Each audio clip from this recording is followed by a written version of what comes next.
काय झालं तुझ्या बाळाला? हे बघ तुझं बाळ आता येणार रे. हे बघ हे बघ हे बघ, आला आला आला तुझं बाळ, आलं बाळ आलं बाळ आलं. पप्पी घे त्याला. मस्त आलं ना गोर गोर होऊन. गोर गोर झालं काय? हा, किती रडली तू बाळासाठी? धुतला? सुगंध येतोय ना, वास येतो मस्त मस्त. हा, लाड कर त्याला, लाड कर लाड कर. तुझाच आहे ना तो. तो गेलेला तू कशी न्हाऊ न्हाऊ करते? तू कशी रोज न्हाऊ न्हाऊ करते ना, मग त्याला नको न्हाऊ न्हाऊ. त्याला पण न्हाऊ न्हाऊ घातली. मशीन मध्ये होता तो. बघ मस्त न्हाऊ न्हाऊ करून गोरा गोरा होऊन आलाय. बघ बघ त्याच्याकडं बघ. तू रोज त्याला जवळ घेऊन राहते, खाते पिते, मग काय होतं, सगळं लागतं ना त्याला. तू त्याला जेवण भरवत असते, मग त्याला पण तर आंघोळ केली पाहिजे की नाही. मग रोज रोज रडते कशाला तू? आता दिलं ना तुझं बाळ तुला. तो गेलेला न्हाऊ न्हाऊ करायला. तोपर्यंत तू हिच्या बरोबर खेळायचं. ही बघ, ही हिच्या बरोबर खेळायचं तू. हा, हिला नाही घातली ना आपण न्हाऊ न्हाऊ. मग हे बघ, आता हा आज न्हाऊ न्हाऊ करून आला ना, आता उद्या ही न्हाऊ न्हाऊ करणार. ओके. हा, आता बघ हिला तू कसं तिच्या तोंडाला पेन्सिल कलर्स लावलेत बघ. बाकी तर ती चांगलीच आहे, पण हे काय केलंय तिच्या डोळ्यांना तू? कलर लावलाय ना, आई शॅडो बनवलाय ना. मग आज हिच्या बरोबर खेळ. हिला आता उन्हामध्ये सुकू दे आज. हा, तुझ्या बाळा नाही, ऊन नाही दाखवायचं त्याला. थोडं थोडा बघ ना, थोडा थोडा तो असा ओललाय बाळा. सुकू दे ना त्याला आज. नाही आता बघा. आता हा तिला ना तिचा फेवरेट आहे, म्हणजे हे तिचं बाळ आहे. त्याला आता एकच डोळा राहिलाय, म्हणजे तो एक डोळा तिने काढलाय त्याचा.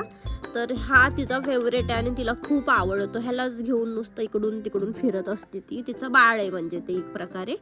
मग ते बाळ असं घाण होतं की नाही, मग त्याला आज मी टाकलेलं वॉश करायला मशीन मध्ये.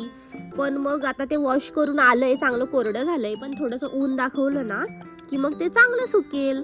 पण ती काय त्याला सोडत नाहीये. किती रडली बघितलं ना. विचारते मला सकाळपासून की ते कुठे गेलंय बाळ. तिने पूर्ण घरभर बाळ शोधलं, पण तिला काय भेटलं नाही. मग ते तिला भेटलं आता. बाळ आहे तुझं? बरं बरं, नाही घेत मी. बरं घेऊन. मग तू आता झोपते का? जेवली ना तू?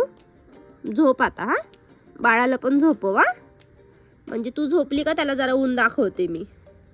नाही, सगळं कळतं तिला बोललेलं. अजून 2 इयर्स कम्प्लीट नाहीये, पण तिला सगळं कळतं. आपण काही गुपचूप बोलत असलो ना तरी तिला कळतं. आता तू झोप. म्हणजे त्याला ऊन दाखवते थोडस. हा, नाही बरं, नाही बाबा दाखवत. चल मग मी हिला घेऊन झोपू का? हिला घेऊ, माझ्या परीला घेऊ मी? नाही, परी कोण आहे?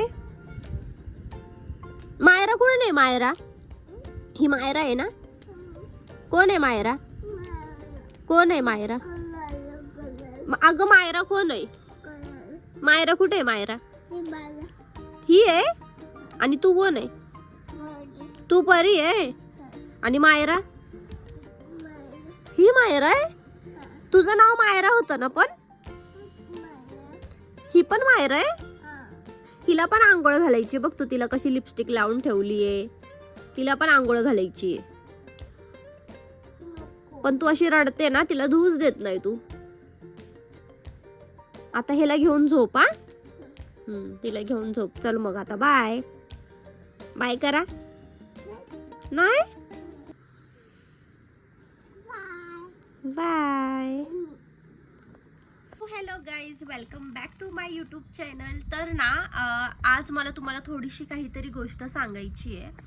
तर सांगते मी तुम्हाला. तर बघा, आता ही माझी मायरा. तुम्हाला तर मी फर्स्ट व्लॉगमध्ये इंट्रोड्यूस केलेलंच आहे मायराला. तर ना आता दुपारची वेळ आहे. शिवांश गेलाय स्कूलला आणि शिवांश पप्पा कामाला गेलेत आणि मी आणि मायरा आता आम्ही दोघंच घरात आहोत. आणि मायराचं मी जे टॅडी आहे ना, हे वालं टॅडी, तर हा बघा एक डोळ्यावाला टॅडी, म्हणजे ह्याचं डोळा काढलाय आमच्या मायरानेच. तर ते मी टाकलेलं धुवायला आणि त्याला त्याच्यासाठी भरपूर रडली. तुम्ही बघितलंच आहे क्लिप पहिली की किती रडली ती. तर असं सगळं असतं. आणि आता हा दुपारचा टाईम. तर हा तर आज ना मला थोडंसं मेकअपबद्दल बोलायचं आहे. तर राहिली गोष्ट आता मी म्हणजे प्रॉपर हाऊसवाईफ नाही बोलू शकत. आता मी माझा बिझनेस पण सांभाळते. तर तुम्हाला मी पहिल्या व्लॉगमध्ये सांगितलंच आहे की लाडूचा हा माझा ब्रँड आहे आणि मी ते सुद्धा करत असते. तर हां, प्रॉपर हाऊसवाईफ तर नाही बोलू शकत. मल्टीटास्किंग मी म्हणजे वर्क करते. जसं काय मी आता मेकअपच्या फील्डमध्ये होती पहिला. तर म्हणजे भरपूर लोकांना माहीतच आहे की म्हणजे ऑलरेडी म्हणजे पहिल्यापासून माझं जे करिअर आहे ते मेकअप फील्डमध्ये मी केलेलं आहे आणि पुढे पण म्हणजे मला करायचंच आहे. पुढे पण नाही असं मी सोडलेलं नाही आहे. पण जेव्हापासून मायरा मला म्हणजे राहिली 8 महिने मी काम केलं. 8 महिन्यानंतर मग माझी डिलेवरी वगैरे झाल्यानंतर जशी डिलेवरी माझी झाली त्याच्यानंतर मी फक्त म्हणजे मी 1 महिना पण पूर्ण मला रेस्ट काय भेटलेला नाही आहे. आराम म्हणजे हा प्रकार माझ्या आयुष्यात म्हणजे मला भेटलेलाच नाही आत्तापर्यंत तरी. पण तरी माझं म्हणजे एक नाही का धावपळ असते ती चालूच असते माझी. काही ना काही मी करतच असते. तर ना काही लोक आहेत असे म्हणजे माझ्या पण आयुष्यात असे लोक आहेत. कसं असतं ना, प्रत्येक माणसाच्या आयुष्यामध्ये ना दोन व्यक्ती असतात. जसे की काही लोक असतात ना की ते भरपूर चांगले असतात म्हणजे पॉझिटिव्ह असतात आणि काही लोक असतात ना पूर्णपणे नेगेटिव्ह असतात. तर ना आत्तापर्यंत मला ना अख्खं जग म्हणजे चांगलंच वाटायचं, खूप छान वाटायचे सगळे लोक. की जशी मी त्यांच्याबद्दल विचार करते ना तर मला असं वाटायचं की समोरचं पण माझ्याबद्दल तसंच विचार करत असेल. पण ना खरं म्हणजे असं काहीच नव्हतं. म्हणजे मी जसा विचार पॉझिटिव्ह करत होती ना तसं समोरचं माझ्यासाठी पॉझिटिव्ह नव्हतं. पूर्ण अपोजिट होतं आणि पूर्ण नेगेटिव्हिटी त्यांच्यात होती आणि ती मला आत्तापर्यंत कळली नव्हती. पण ती खूप म्हणजे भले उशीर झाला असेल पण आता ह्या वयाच्या ह्या स्टेजला कळलं ना तर मी खूप म्हणजे हॅप्पी स्वतःला आणि खूप लक्की मानते की ह्या स्टेजला मला कळलेत लोक. कारण की कोणाकोणाचं ना अर्ध आयुष्य निघून जातं लोकांना समजण्यामध्ये.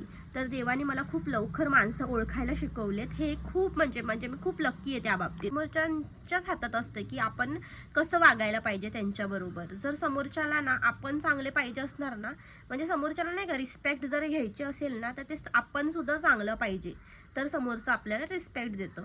तर त्याच हिशोबाने माझ्याबरोबर पण घडलेलं आहे की मी ना आत्तापर्यंत म्हणजे कधी पटकनी कोणाला असं म्हणजे उत्तर देत नाही बसत. म्हणजे तुम्हाला आता कळतच असेल मी कोणाबद्दल बोलते आणि ज्याच्याबद्दल बोलते ना त्याला ऑलरेडी माहितीच आहे की जे म्हणजे मला ना काही गोष्टी लई वाईट वाटलेल्या आहेत. म्हणजे मनाच्या कोणत्या टोकाला जाऊन म्हणजे मला वाईट वाटलेलं आहे ना हे मी आता म्हणजे मी व्लॉग करते पण ते शब्दात पण मी मांडू शकत नाही.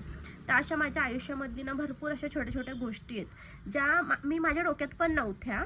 त्या समोरचे त्याचं म्हणजे एक नाही का एक पॉईंट बनवून आणि त्या गोष्टीला लय मोठं असं बनवून सगळ्यांना सांगत फिरतात. मला खूप त्या गोष्टीचं वाईट वाटतं आणि जेव्हा हे ऐकायला येतं ना कानावरती तेव्हा तर खूप म्हणजे मला इतकं दुःख होतं. मी आज सगळ्यांपासून खूप लांब आहे. मी ना खूप वाईट दिवस पण आम्ही लोकांनी काढले. म्हणजे आम्ही दोघांनीच नवरा बायकोनी लग्न झाल्यापासूनची मी तुम्हाला ना सगळी स्टोरी सांगेलच हळूहळू माझ्या ब्लॉगमध्ये. पण मी आत्ता जे घडतंय ना ते तुम्हाला लेटेस्ट सांगते. तर ना आमच्या म्हणजे आता माझ्या लग्नाला 8 वर्ष कंप्लीट झालेली आहेत आणि ह्या 8 वर्षामध्ये ना आम्ही भरपूर असं दुःख भरपूर बघितलं. म्हणजे काही म्हणजे लिमिटच नाही आहे इतकं बघितलं आहे ना आम्ही. पण ना कधी आजपर्यंत म्हणजे पहिल्यापासून म्हणजे जे आपल्या आईने जे आपल्याला संस्कार लावलेले असतात ना त्यावरून मी आहे ना कधी माझं दुःख कधी मी कोणाला कधी मांडलंच नाही. म्हणजे कधी कोणाला मी सांगितलंच नाही. भले मी माझं माहेरचं असू दे लोक त्यांना सुद्धा मी कधी फोन करून सांगितलं नाही की माझ्या आयुष्यामध्ये बाबा हे पण आहे, परत मी असं प्रॉब्लेम फेस करते. मी कधीच काही सांगितलं नाही. म्हणजे मी सगळ्या गोष्टी नाही का म्हणजे जितकं मी स्वतःला पॉझिटिव्ह ठेवता येईल समोर मी चांगली दिसतील अशीच मी वागलेली आहे. आणि भले आमच्याकडे ना म्हणजे सॅलरी पूर्ण संपून त्यातले 50 रुपये पण म्हणजे उरायचे नाही ना अशा पण कंडिशनला आहे ना मी म्हणजे हसता खेळतच दाखवलंय की म्हणजे मी किती खुश आहे आणि किती हॅप्पी आहे. कारण की मला आहे ना 1 मिनिट बाळा थांब. तर मला हे सांगायचं होतं की म्हणजे जास्त व्लॉग मोठा नाही करत. तर माझी फील्ड आहे मेकअपची फील्ड. म्हणजे मी मेकअपच्या फील्डमध्ये होती. जसं काय म्हणजे तिथे मला ना पूर्ण दिवस मेकअपमध्येच राहायला लागायचं. तर माझं कामच ते होतं. आता समजा कुणी व्यक्ती समजा आता डॉक्टर आहे तर त्या डॉक्टरला कसं त्याच रूपामध्ये राहावं लागतं की बाबा हा डॉक्टर आहे मग ह्या डॉक्टरला तसंच साधं सिम्पल कसं त्यांना राहायचं त्यांचे ते कपडे त्यांचा तो युनिफॉर्म त्या हिशोबाने त्यांना राहायला लागतं. पोलीस आहेत, पोलिसांना त्यांची जे युनिफॉर्म आहे त्यांची वर्दी आहे तीच विअर करून त्यांना राहावं लागतं. तेव्हा त्यांना पोलीस म्हटलं जातं. तसंच एक मेकअप आर्टिस्ट असते, मेकअप आर्टिस्टला त्याच पूर्ण जो पण काय ग्रूमिंग असतं त्यांचा, त्या ग्रूमिंगमध्येच दिवसभर राहावं लागतं, तर तेव्हाच तिला मेकअप आर्टिस्ट बोललं जातं. आणि जर मेकअप आर्टिस्टच कोणत्या वस्तू लावणार नाही किंवा प्रोडक्ट अप्लाय करणार नाही, तर समोरच्याला कसं काय ती सांगणार की बाबा हे प्रोडक्ट मी लावलंय आणि हे तुम्हाला घ्यायचंय. म्हणजे असं सगळं आहे. तर जर मेकअप आर्टिस्टने मेकअपच लावला नाही तर ते कसं सेल होणार? तर माझ्या मिस्टरांनी मला सांगितलंय ना की कुणीही काहीही बोलू दे, तू तुझ्या मनावरती आणि तुझ्यावरती काहीही फरक पडू द्यायचा नाही. कारण की कोण काय बोलतं ह्याच्यावर लक्ष न देता आपण आपल्या लाईफमध्ये पुढे जात राहायचं. आणि हेच त्यांच्या गोष्टी ज्या आहेत ना, शब्द ते मी फॉलो करत असते. पण आज मी आहे ना तुमच्याबद्दल, म्हणजे माझे जे सबस्क्रायबर्स असतील त्यांच्याबरोबर पण असं काही घडतंय का, म्हणजे तुमच्या पण आयुष्यात असं काही घडतं का, असे लोक तुमच्या पण आयुष्यात आहे का, म्हणून मी हे माझं जे आहे माझ्या आयुष्यामधले काही लोक काही मुवमेंट ते मी तुमच्यासोबत शेअर करते की माझ्याबरोबर पण ह्या सगळ्या गोष्टी घडलेल्या आहेत आणि घडतात, कंटिन्यू घडतातच आहेत. तर मी आता ह्या म्हणजे ट्रेसमध्येच होती मागचे 15-20 दिवस ना, म्हणजे मला पूर्ण म्हणजे नाही का असं मेंटली डिप्रेशनमध्ये मी गेल्यासारखीच होती. घरामध्ये मन नाही, चिडचिडपणा घरामध्ये, म्हणजे नाही का काही काम करूशी वाटत नाही. कारण की असे जे बाहेरचे काही लोक असतात ना, ह्यांच्यामुळे आपल्याला आपल्या फॅमिलीमध्ये आपल्याला त्रास होत असतो. घरात माझी फॅमिली बोलायला गेली तर माझा नवरा, मी आणि माझे 2 पोरं, इतकीच आमची छोटीशी अशी फॅमिली आहे. आणि त्याच्यामध्ये बाहेरचे काही ढवळाढवळ करतात. मग ते ढवळाढवळ करतात ना, तर ते या गोष्टींचा मला इतका त्रास होतो, भरपूर त्रास होतो. कारण की आम्ही दोघं जे आहेत, आम्ही दोघं एकदम शांत माइंडचे लोक आहोत. हे पण भरपूर शांत आहे आणि मी पण भरपूर शांत आहे. म्हणजे मला शांत नाही बोलता येणार मी शांत आहे म्हणून, पण मी ह्यांच्याबरोबर राहून म्हणजे घरामध्ये वादविवाद करायचं काय म्हणजे प्रश्नच येत नाही ना. कारण की मी माझ्या कामात, ते त्यांच्या कामात, पोरं ते त्यांच्या आपल्या खेळण्यामध्ये किंवा अभ्यासामध्ये, ह्याच्यामध्ये आमचं म्हणजे लाईफ चालू असतं. त्याच्यामध्ये कोणतरी तिसरं येऊन काहीतरी ढवळाढवळ करतं आणि त्याच्यामुळे जे आमची म्हणजे जी डेली रुटीन असते ना, ती पूर्ण म्हणजे अशी हे इम्बॅलन्स बोलतात ना, तसं होऊन जातं. तर तसंच सिच्युएशन माझ्या आयुष्यामध्ये घडलंय. आणि मी भरपूर म्हणजे डिप्रेशनमध्ये गेलेली, म्हणजे जेवण जात नव्हतं आणि त्याच्यामध्ये मी ऑलरेडी आजारीसुद्धा होती. त्यामध्ये मला हे टेन्शन. तर मग माझी आता ही स्किन आहे, ही बघा आता ही स्किन, मी तुम्हाला आता चांगलं असं घासून बिसून दाखवते. हे बघा, ही स्किन आहे माझी, ही बघा ही स्किन आहे. तर आता ही पूर्ण नॅचरल आहे. ह्याच्यावरती मी असं काही मेकअप किंवा काही असं लावून म्हणजे साधं स्किन केअरसुद्धा केलेलं नाही आहे. कारण की काय होतं माहिती आहे का, सकाळी उठल्यानंतर ना पूर्ण कामाचं इतका असा म्हणजे सगळंच, म्हणजे असं नाही बोलता मला भरपूर कामं असतात असं नाही, पण घरातले तुम्हाला एक हाऊसवाईफ म्हणून तुम्हाला एक माहीतच असेल की घरामध्ये किती कामं असतात. तर सकाळपासून आपल्या गोष्टीच्या आवरावर करणं, सगळ्यांच्या आवडीच्या सगळ्या गोष्टी बनवणं. इकडे कर, इकडे कर. तर सगळ्यांच्या आवडीचं सगळं करणं, परत सगळ्यांचं नाही का, सगळ्यांचं म्हणजे टाईम टेबलनी सगळ्या गोष्टी करून, आणि शिवांश आपापल्या स्कूलला, त्याचे पप्पा कामाला, असं सगळ्या गोष्टी रुटीन असतात. त्याच्यामध्ये काय होतं, स्वतःसाठी टाईम भेटत नाही. तर माझं काम कसं होतं की तिथे मला म्हणजे मेकअप करावं लागायचा. मेकअप म्हणजे कसं, तिकडे गेल्यानंतर म्हणजे मी आता मेकअप प्रोडक्टच मला सेल करायचे, तर मला ऑलरेडी मेकअप करावा लागायचा. तर मी अप्लाय केलं ना, म्हणजे आम्हाला ग्रूमिंगमध्येच राहावं लागायचं. तर त्याचप्रमाणे मी मेकअप करायचे. म्हणजे तिकडे गेल्यानंतर जॉबवरती पोचल्यावर मेकअप करायचा पूर्ण, आणि नंतर आपले 8 ते 9 तास कंप्लीट झाल्यानंतर मेकअप रिमूव्ह करायचा आणि घरी यायचं. हेच माझे डेली रुटीन. कारण की मेकअप लावून सुद्धा ना आपल्या स्किनला ना ब्रीथ करायसाठी थोडंसं भेटायला पाहिजे म्हणजे टाईम. तर म्हणून मला ना, मी जेवढं घरी असते ना, म्हणजे घरात राहिल्यावरती मी विदाऊट मेकअप राहायला प्रिफर करते. कारण की जो व्यक्ती कंटिन्यू मेकअपमध्ये असतो ना, त्याला स्वतःला माहिती की त्याच्या मनावरती काय बीतत असते, की किती त्याला वैताग येत असतो मेकअप लावून. आणि जी व्यक्ती वयाच्या 18व्या वर्षापासून मेकअप लावायला चालू केलाय जिनी, तर तिला एक आता स्टेज येतो, त्या टायमाला किती वैताग येत असेल की बाबा आपल्याला मेकअपमध्येच राहायचं आहे. तर ते ना, ते तिचं काम असतं. म्हणजे ती कामाला जात असते ना, तर तिला ते करावं लागत असतं, म्हणून ती करत असते. तिला काय कोणत्या गोष्टीचा शौक नसतो की मला ते केलंच पाहिजे, किंवा हौस नसते की मला हे केलंच पाहिजे. आणि पर्सनली माझ्यासाठी तरी म्हणजे मी लहान असतानापासून म्हणजे माझ्या पप्पांचं एक पहिल्यापासून होतं, म्हणजे मला ते शिकवायचे हे मेकअप वगैरे ना करायचं नाही, त्याच्याने ना आपली स्किन खराब होते, लवकर आपल्या स्किनवर एजिंग येते, लवकर म्हातारं दिसायला लागतं. हे मला ते काम, आणि कायम ना ते मला आरसा पण बघू द्यायचे नाही ते मला. तर ते ना मला म्हणजे माझे पप्पा मला जास्त आरसा पण बघू द्यायचे नाही, बोलायचे सारखं आरसा नाही बघायचा. तर काय ते मीथ असेल त्याच्या मागे मला माहिती नाही, पण ते मला सारखं बोलायचे की आरसा बघायचा नाही, आरसा बघितल्यावरती आपला चेहरा खराब होतो. मग ते का बोलायचे ते आजपर्यंत मला कळलेलं नाहीये. तुम्हाला जर माहित असेल तर कमेंट नक्की करा. तर अशी ती गोष्ट लहानपणाची. पण आहे ना, म्हणजे कधी लहानपणापासून आपण कधी मेकअप केलेला नसतो आणि अचानक मध्ये आपण त्या फील्डमध्ये जातो, आपल्याला मेकअप करावा लागतो. त्यानंतर हळूहळू आपण आपली ती रुटीन बनून जाते की आपल्याला रोज मेकअपमध्येच राहावं लागतंय आपल्या कामावरती. मग असं वाटतं ना की आपल्याला बाबा सुट्टीचा दिवस आहे किंवा आपण घरी येतं, त्या टायमाला आपल्याला ना चिडचिड होते की नको आज आपल्याला काहीच आपल्या स्किनवर लावायला नको, आपण असेच राहूया.